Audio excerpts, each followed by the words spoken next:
오늘 우리에게 주시는 하나님 말씀을 보겠습니다. 오늘 말씀은 누가복음 10장 25절에서 37절의 말씀입니다. 신약성경 누가복음 10장 25절에서 37절 말씀입니다. 여러분이 가져온 성경을 펴시고요. 성경을 가져오지 못하신 분은 스크린을 보시기 바랍니다.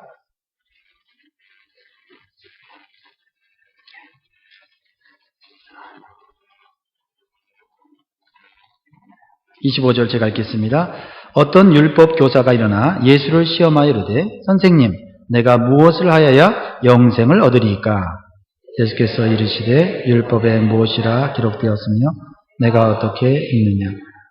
대답하여 이르되 내 마음을 다하며 목숨을 다하며 힘을 다하며 뜻을 다하여 주 너의 하나님을 사랑하고 또한 내 이웃을 내 자신같이 사랑하라 하였나이다. 이르시되 내 대답이 옳도다. 이를 행하라. 그러면 살리라 하시니 그 사람이 자기를 옳게 보이려고 예수께 여짜오되 그러면 내 이웃이 누구니이까? 예수께서 대답하여 이르시되 어떤 사람이 예루살렘에서 여리고로 내려가다가 강도를 만나며 강도들이 그 옷을 벗기고 때려 거의 죽은 것을 버리고 갔더라. 마침 한 제사장이 그 길로 내려가다가 그를 보고 피하여 지나가고 또 이와 같이 한 레위인도 그곳에 이르러 그를 보고 피하여 지나가되 어떤 사마리아 사람은 여행하는 중 거기 이르러 그를 보고 불쌍히 여겨 가까이 가서 기름과 포도주를 그 상처에 붓고 싸매고 자기 짐승에 태워 주막으로 데려가서 돌보아 주니라. 그 이튿날 그가 주막 주인에게 데나리온 둘을 내어주며 이르되 이 사람을 돌보아 주라. 비용이 더 들면 내가 돌아올 때에 갚으리라 하였으니 내 생각에는 이 세 사람 중에 누가 강도 만난 자의 이웃이 되겠느냐? 다 같이 읽겠습니다. 이르되 자비를 베푼 자니이다. 예수께서 이르시되 가서 너도 이와 같이 하라 하시니라. 아멘. 하나님께서 오늘 여러분에게 복 주시고 은혜 주시고자 불러주신 이 복된 날 주님 전에 오신 여러분들을 축복합니다. 하나님 주신 말의 능력을 가지고 우리 옆 사람을 믿음으로 축복합니다. 하나님께서 당신과 영원히 함께 계십니다. 우리 축복하겠습니다. 네.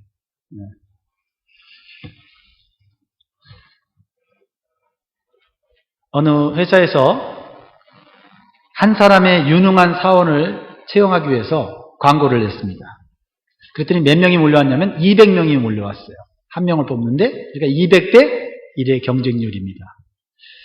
사장은 어떠한 방법으로 우리 회사에 필요한 유능한 사원을 채용할까 고민을 하다가 한 가지 문제를 저들에게 출제를 했습니다. 그 문제 내용은 이겁니다.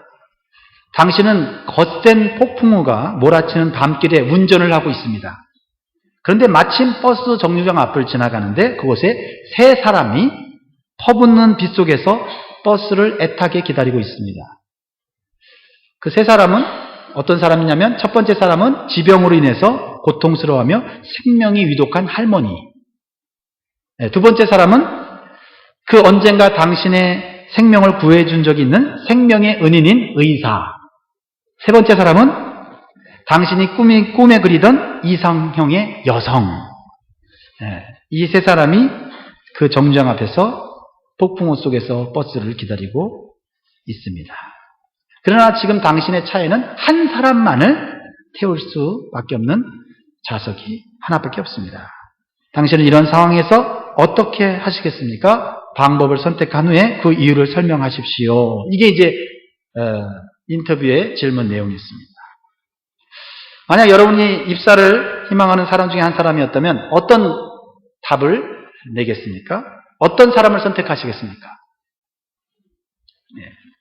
어떠한 답도 나름대로의 이유가 있고 가치 있는 대답이 될 것입니다. 죽어가는 할머니를 태워서 그 목숨을 우선 구할 수도 있을 것입니다. 또한 은인인 의사를 태워서 그 은혜를 갚을 수도 있을 것입니다. 그러나 가만히 생각해 보면 의사에게 보답하는 것은 나중에 해도 되지만 지금 이 기회가 지나고 나면 평생 이상의 여성을 만날 수 없을 것 같습니다. 그래서 망설여지기도 할 것입니다. 드디어 200명의 경쟁자를 물리치고 최종적으로 한 사람이 채용되었습니다. 그가 써낸 답이 궁금하지 않으십니까? 궁금하지 않은 얼굴입니다. 과연 뭐라고 썼을까요? 그는 이렇게 썼습니다. 저는 제 생명을 구해주신 은인인 그 의사 선생님께 제 차의 열쇠를 드리겠습니다. 그리고 생명이 위급한 할머니를 병원에 모시도록 그렇게 부탁드리겠습니다. 그리고 저는 그 이상의 여자와 폭풍우가 몰아치는 그 빗속에서 고생하면서 그 여인과 버스를 기다리겠습니다. 라고 했습니다. 어떻습니까? 저도 한 사람만 선택하는 것에만 집중했는데 역시 합격자는 다른 것 같습니다. 합격자의 선택은 자신을 희생하면서도 세 사람 모두를 행복하게 만드는 선택이었다는 것이죠. 그래서 이 사람이 200대 1 경쟁률로 이 회사의 사원으로 뽑혔습니다. 이 회사의 사장은 200명의 사람들이 다 능력이 있는 걸 알았습니다. 그러나 그 회사에 필요한 사람은 다른 사람을 배려할 줄 아는 사람을 뽑고자 했던 것입니다. 이렇게 아름다운 선택을 할 수 있었던 것은 합격자의 마음이 사람을 진정으로 이해하고 사랑하는 마음을 가졌기 때문이라고 생각이 듭니다. 또한 이 사람은 다른 사람과 달리 마음의 경계가 훨씬 더 넓은 사람이라고 볼 수가 있습니다.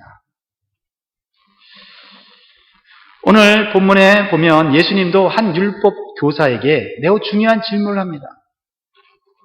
그 질문이 뭐죠? 세 사람 중에 누가 강도 만난 자의 이웃입니까? 라는 질문이에요. 36절에 나오죠. 다시 한번 오늘의 이 질문이 중요하니까 이 질문에 우리가 대답을 하기 위해서 한번 읽어보겠습니다. 36절 시작. 내 생각에는 이 세 사람 중에 누가 강도 만난 자의 이웃이 되겠느냐.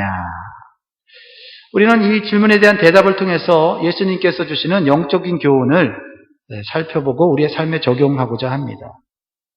어떤 율법 교사가 예수님을 만납니다. 그리고 예수님을 시험하려는 나쁜 의도로 예수님께 먼저 질문을 했습니다. 그 질문이 뭐냐면, 선생님, 내가 무엇을 하여야 영생을 얻을 수 있습니까? 라는 질문을 하고 있습니다. 즉, 무엇을 해야, 어떻게 해야 구원을 받을 수 있느냐는 질문입니다. 어떻게 영생을 받을 수 있습니까? 어떻게 구원을 받을 수 있습니까? 그런데 예수님은 그 질문에 대해서 대답을 직접적으로 하지 않으시고 자세한 대답을 하지 않으시고 오히려 이 율법 교사에게 다시 되묻습니다. 성경에 나와 있다는 거죠. 그래서 26절에 이렇게 물어봅니다. 예수께 이르시되 율법에 무엇이라 기록되었으며 내가 어떻게 읽느냐. 예수님은 율법사가 성경을 잘 알고 있었기 때문에 그에게 대답을 하도록 유도하시는 것이죠. 그러자 율법교사는 이렇게 대답을 합니다. 여러분이 너무 잘 아는 메시지죠. 27절 말씀 같이 읽습니다. 시작. 대답하여 이르되 내 마음을 다하며 목숨을 다하며 힘을 다하며 뜻을 다하여 주 너의 하나님을 사랑하고 또한 내 이웃을 내 자신과 같이 사랑하라 하였나이다. 그러자 예수님은 자신을 시험하려 오는 이 율법사의 대답을 듣고는 이 율법사가 옳다라고 인정을 해주셨어요. 그리고 하나님에 대한 사랑과 이웃에 대한 사랑을 실천하라. 그리하면 네가 살 것이다. 이렇게 권면하고 계세요. 그러자 이 율법사는 자신의 대답에 대해서 예수님이 칭찬하시자 기분이 좋아졌는지 그럼 또 다른 질문을 하기 시작합니다.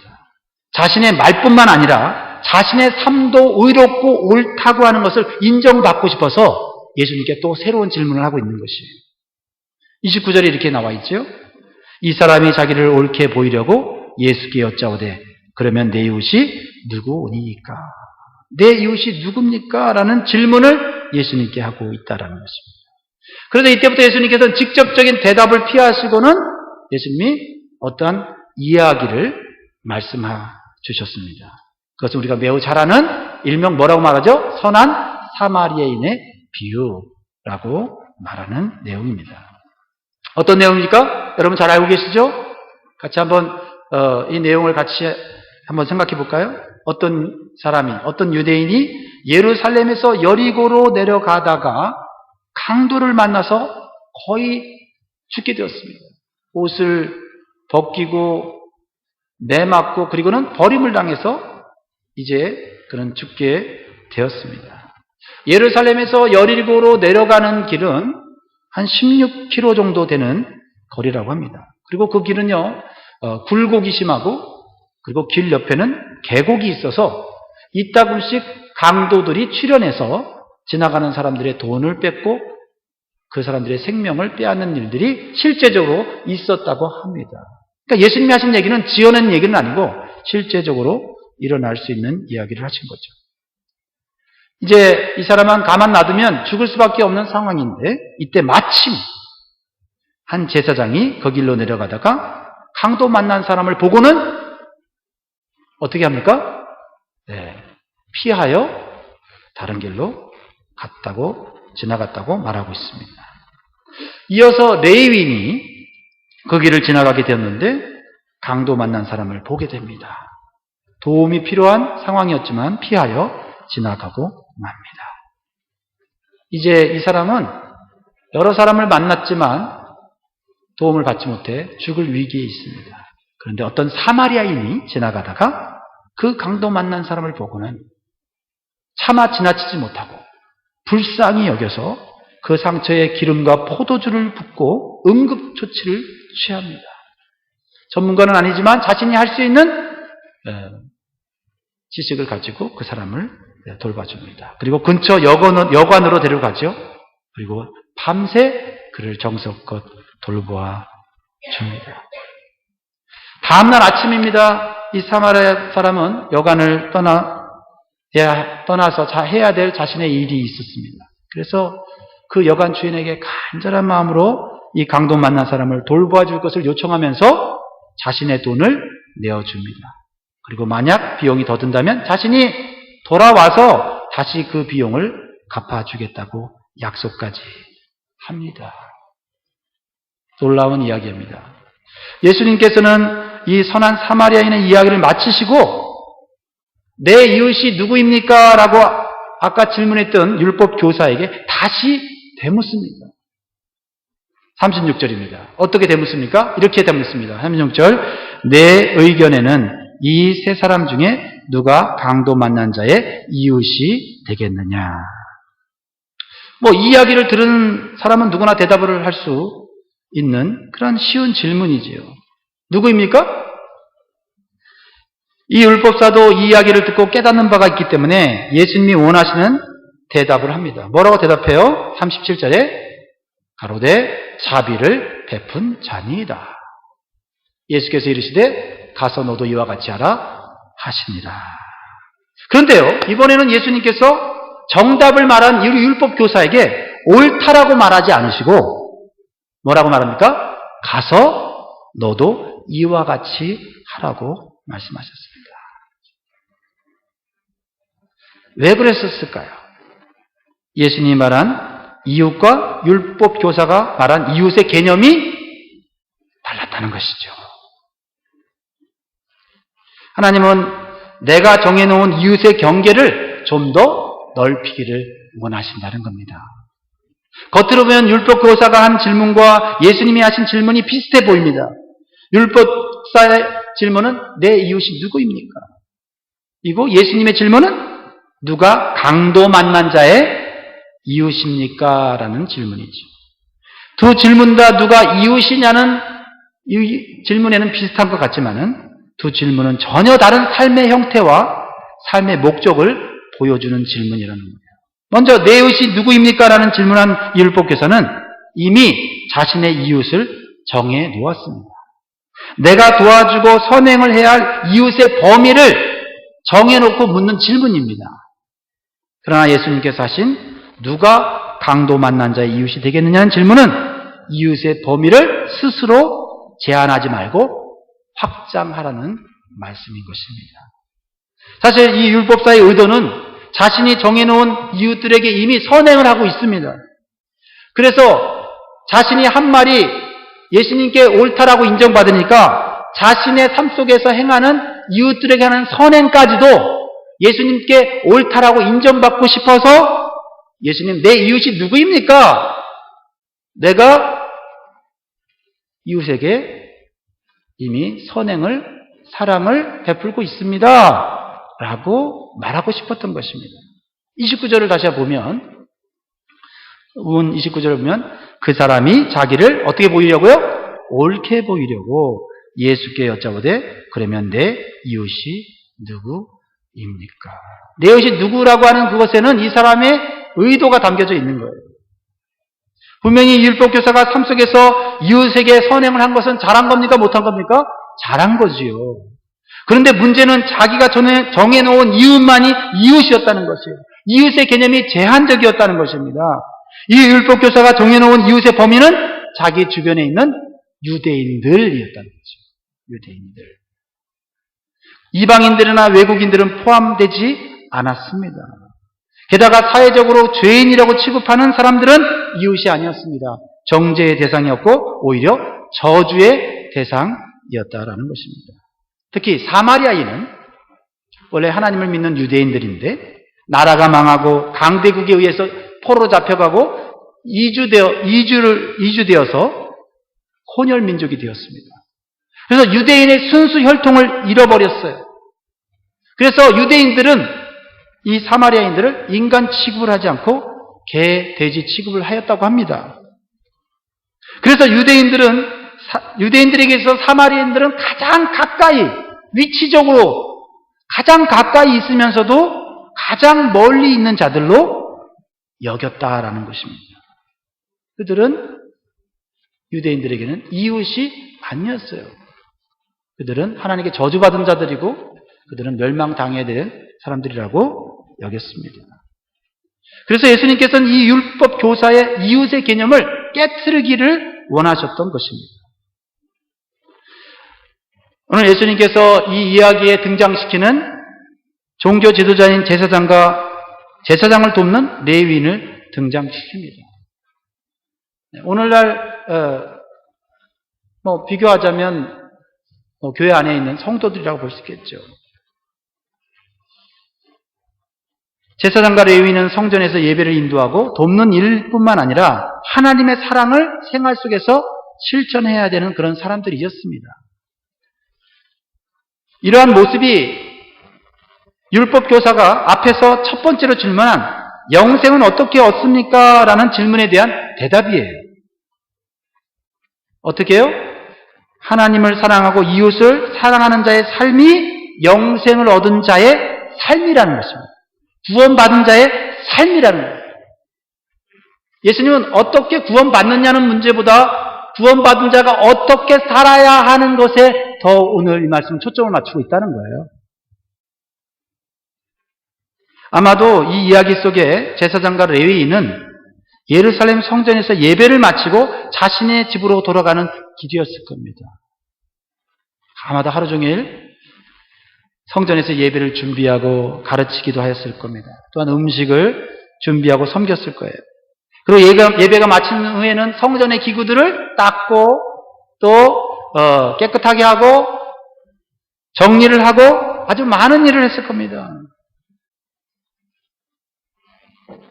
예수님 당시의 제사장들은 순번이 정해져 있어서 성전에서 자기 순번이 되면 일주일씩 또는 하루씩 이렇게 봉사를 했습니다. 이것은 매우 귀중한 일이고 꼭 필요한 사역입니다. 이러한 예배와 사역을 하나님을 사랑하는 표현이라고 우리는 볼 수가 있는 것입니다.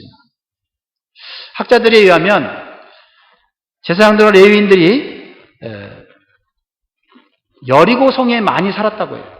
그러니까 여리고성에 살면서 자신의 직분을 감당하고 자신의 사역을 감당할 쯤 되면 16km를 걸어서 예루살렘으로 갔다가 예루살렘 성전에서 사역을 하고는 다시 16km를 걸어서 여리고성으로 자기 집으로 돌아갔다는 것이죠.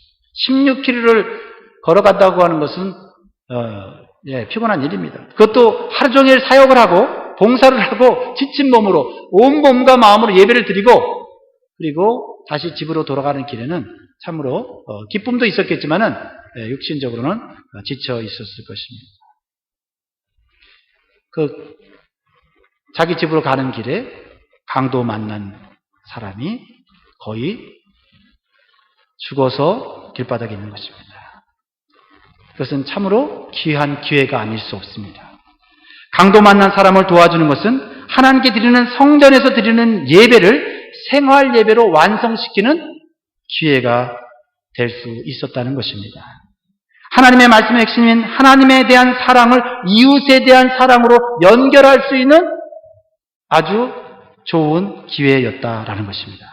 그러나 안타깝게도 그들은 하나님에 대한 의무로 이웃에 대한 의무를 바꾸어 버렸다고 볼 수밖에 없는 것입니다.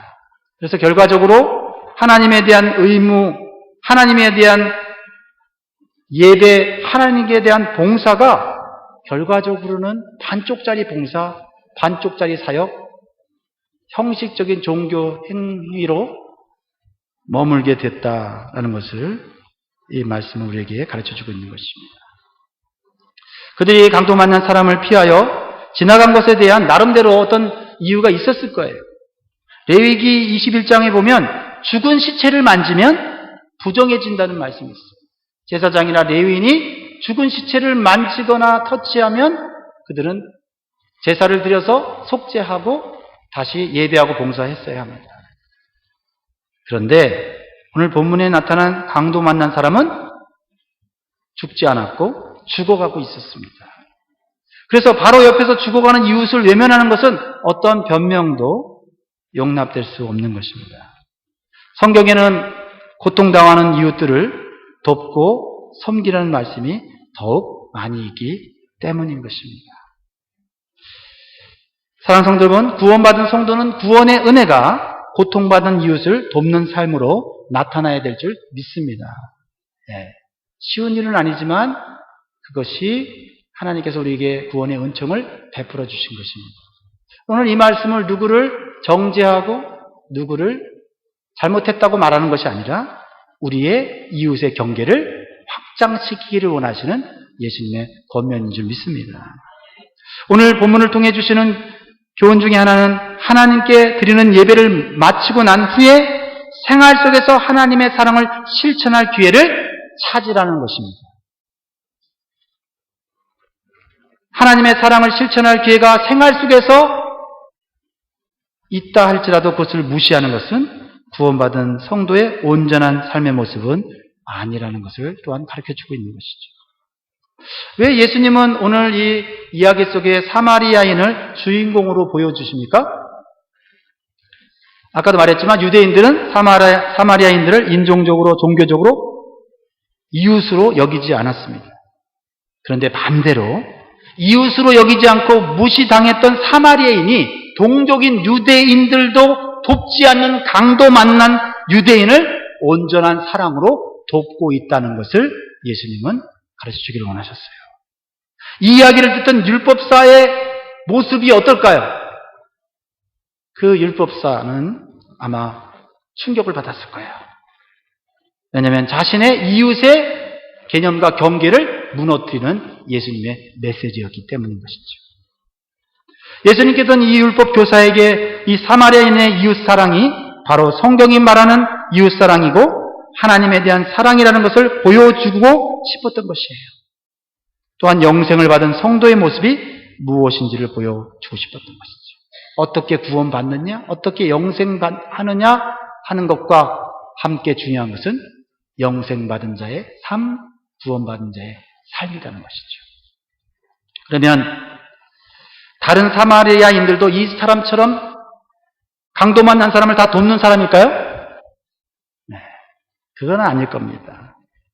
그러나 예수님께서 보여주고 싶으신 것, 가르치고 싶으셨던 것은 유대인보다 사마리아인이 강도 만난 사람을 돕기 위해서 뛰어넘어야 할 장애물과 희생이 더 많다는 것을 말씀하고 있습니다.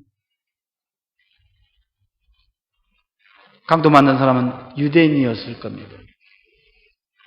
그러나 같은 유대인들은 이런저런 핑계로 이런저런 장애물을 뛰어넘지 못하고 돕지 않았지만 이 사마리아인은 더 많은 장애물을 뛰어넘어서 이 강도 만난 사람을 돕고 있다는 겁니다. 사마리아인의 이웃사랑은 민족을 뛰어넘어했어요. 그리고 자신들에 대한 편견과 고정관념을 뛰어넘었어요. 지금 자신도 급하게 어디를 가고 있는 상황인데 그 상황을 뛰어넘어 있어요. 그리고 자신이 가진 물질을 소유를 뛰어넘었어요. 그리고 자신의 시간을 뛰어넘었어야 되고 자신의 어떤 의무를 뛰어넘었어요. 이 사마리아인에게는 강도 만난 자를 도와줄 의무와 책임은 없습니다. 특별히 이 사마리아인에게 강도 만난 사람은 예상치 못한 일이었다는 거죠. 그러나 도움을 필요로 하는 상황이었다는 거죠. 자신의 계획 속에 없었던 일이지만은 사마리아는 정성껏 자기 가족처럼 돌보고 있는 모습을 보여주고 있습니다. 이 사마리아는 한가한 사람은 아니죠. 그렇죠? 네. 이 사마리아는 직장일이나 비즈니스 일이나 아마 해야 될 일이 분명히 있는 사람이었던 것 같아요. 강도 만난 사람을 여간에 데려다가 하룻밤을 같이 지내면서 정성껏 아마 돌봐준 다음에 그 다음날 그는 자신이 해야 될 일이 급한 일이 있다고 하면서 나가는 것을 오늘 보게 됩니다. 그리고 이 일이 끝나면 어떻게 해요? 자기 집으로 돌아오는 게 아니라 다시 여관으로 돌아오겠다고 말을 합니다. 그리고 주막 주인에게 자신의 비용을 주면서 자신이 돌아올 때까지 돌봐주시고 돌아와서 더 비용이 들면 자기가 기꺼이 그 비용을 지불하겠다는 거예요. 마치 사랑하는 가족이 병원에 누워있는 것처럼 그런 돌보고 있다라는 것입니다. 예수님께서 어떤 의도로 어떤 목적으로 우리에게 이 말씀을 주시고 계실까요? 무엇보다도 한 번 생명을 살려준 것도 큰 희생인데 다시 돌아와서 이 사람이 회복되는 과정까지 도와주려는 마음은 하나님의 마음이 아니고서는 예수님의 마음이 아니고서는 그렇게 할 수 있는 일이 아니라는 것입니다. 즉 영생을 얻고 구원을 얻은 하늘의 소망을 진정으로 품고 사는 사람이여만 할 수 있는 일이라는 것이죠. 전에는 이 선한 사마리아인의 비유를 재미있게 감동적으로 들었는데 지금은 마음에 도전도 되지만은 부담이 돼요. 이번에 이 말씀을 준비하기 전에는 본문을 정해서 준비할 때는 잘하는 내용이니까 잘하는 내용인데 어떻게 이 말씀을 전할 수 있을까? 근데 말씀을 묵상하고 나고 말씀을 깨닫기 시작하니까 예전에 갖지 못했던 부담감이 확 밀려오는 거예요. 그러나 한편으로는 이웃에 대한 경계를 넓히라는 예수님의 이 감동적인 교훈을 받아들이고 실천하고 싶은 강렬한 마음도 같이 드는 것도 사실입니다. 사랑하는 여러분, 구원받은 우리들에게는 거룩한 부담감이 있어야 돼요. 왜냐하면 예수님 때문에 그래요. 예수님이 우리에게 먼저 이 놀라운 사랑과 은혜를 베풀어 주셨어요. 영적인 의미에서 우리는 강도 만난 사람입니다. 맞습니까? 우리가 믿는 예수님은 우리에게 가장 좋은 이웃이고 바로 선한 사마리아인이 바로 예수님입니다. 이 죄악 많은 세상에서 우리를 구원해 줄 사람이 이 세상에는 아무도 없습니다. 우리의 죄를 대신해서 죽을 사람도 없고 우리의 죽음의 문제를 해결할 사람도 없습니다. 우리는 절망 가운데 있는 사람입니다. 시간만 흐르면 죽을 사람들입니다. 그런데요, 죄로 죽을 수밖에 없는 우리들을 예수님이 피해가지 않으시고 피할 수 있었음에도 불구하고 피해가지 않으시고 어둡고 절망의 이 땅에 기꺼이 오셔서 일부러 오셔서 의도적으로 오셔서 우리를 위해 죄값을 치르시고 우리에게 예수님의 생명인 영생을 주신 것입니다. 진짜 선한 사마리아인은 멸시당하고 무시당한 예수 그리스도죠. 그리고 예수님께서 죽으시고 부활하셔서 승천하신 후에 다시 이 땅에 돌아오겠다고 말을 합니다. 그리고 승천하시면서도 우리를 그냥 내버려 두지 아니하고 우리에게 성령님을 주셔서 우리를 보호하시고 인도해 준다고 말하고 있어요. 그리고 얼마 후에 다시 오셔서 영원한 하나님 나라로 우리를 인도하여 고통도 질병도 사망도 없는 것으로 우리를 인도해 주신다고 하나님 말씀은 약속하고 있습니다. 그러므로 이러한 놀라운 은혜를 받은 우리가 이 세상에 예수님이 다시 오실 때까지 어떤 삶을 살아야 되겠습니까? 예수님이 베풀어 주신 은혜, 예수님이 주신 그 구원의 은총을 받고 살아간다면 우리도 영적으로 육적으로 강도 만난 사람들을 관심을 갖고 불쌍히 여기고 도우며 살아야 할 의무와 또한 그러한 자세가 필요하다는 것입니다. 억지로 하는 것이 아니라 우리는 이미 주님으로부터 크신 은혜를 받은 사람들이에요. 오늘 이 말씀을 우리의 삶에 적용한다면 어떻게 할 수 있겠습니까?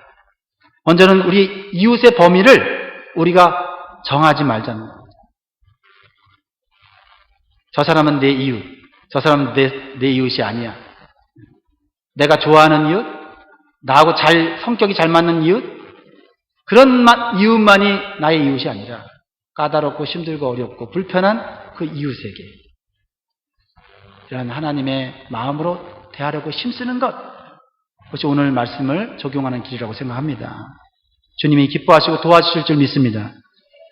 또한 이웃의 경계를 무너뜨리기 위해서 성령님의 도우심을 구하는 기도가 필요할 줄 믿습니다. 나의 힘으로는 강도 만난 자를 온전히 섬길 수가 없습니다. 세 번째로는 나의 성격과 고정관념 때문에 품지 못한 이웃 한 사람을 품는 연습을 해보는 것입니다. 한 사람 품다 보면 내가 예전에 포용하지 못했던 두 사람을 또 포용하게 될 것입니다. 우리가 모든 강도 맞는 사람을 모두 돕고 모두 섬길 수는 없습니다.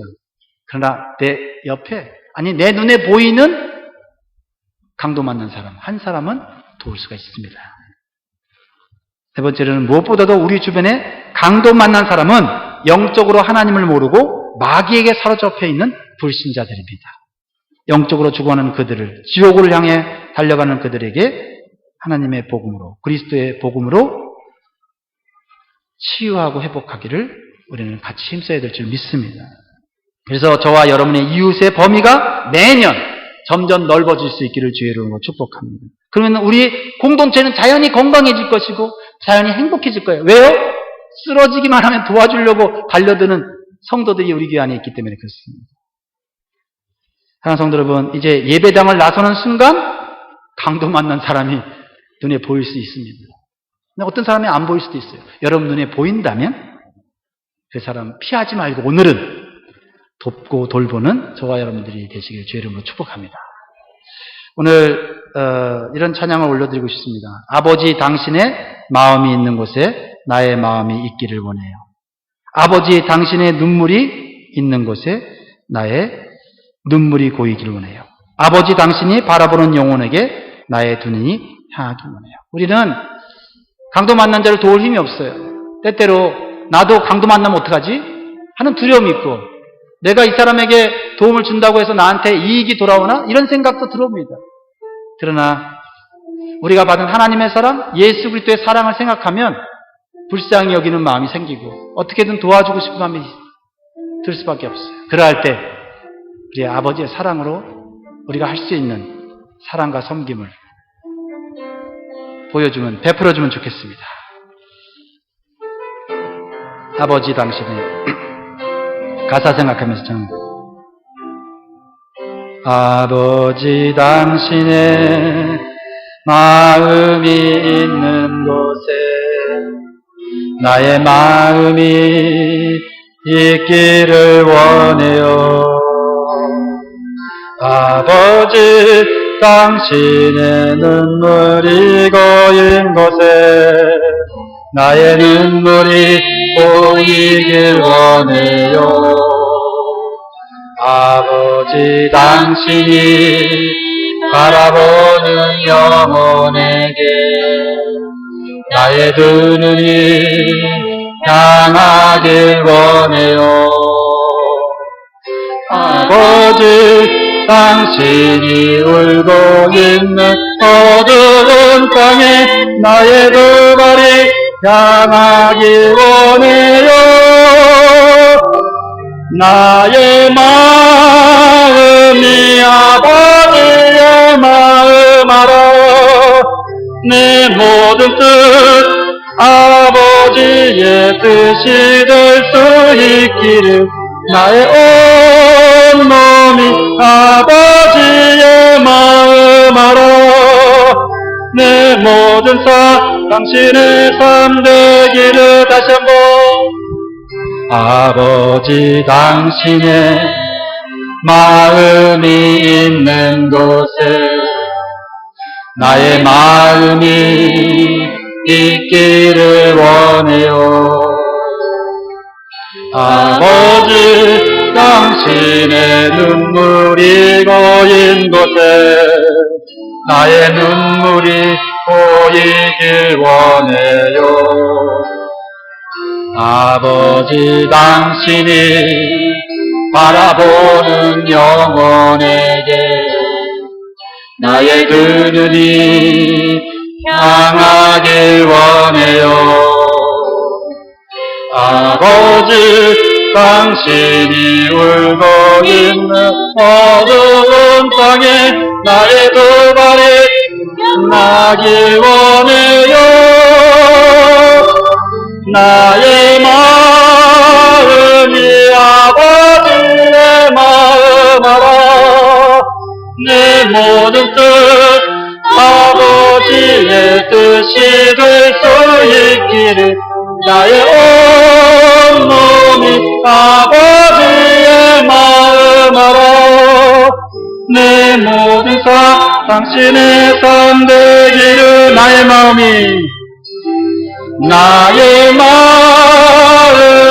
아버지의 마음 알아.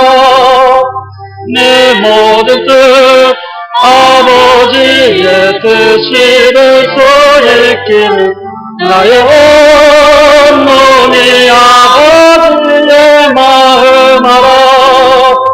내 모든 삶 당신의 삶 되기를. 이 시간 기도합시다. 하나님 여러분 마음속에 주시는 하나님의 사랑만큼, 은혜만큼이라도 내 눈에 보이는 강도 만난 사람을 돕기를 원합니다.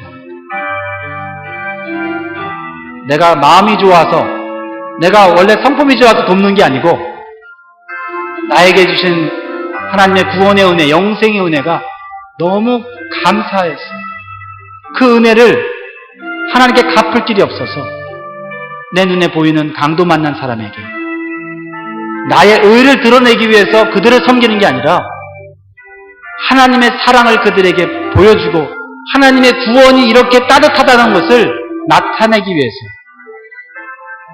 베풀기를 원합니다. 나는 십자가 뒤에 숨고 오직 예수 그리스도만이 나타날 수 있게 해달라고, 나를 옳게 보이려고 하기보다는 옳은 행동을 드러내므로 주님께 옳다고 인정받는 제가 될 수 있게 해달라고 우리 같이 한번 기도하겠습니다. 다 같이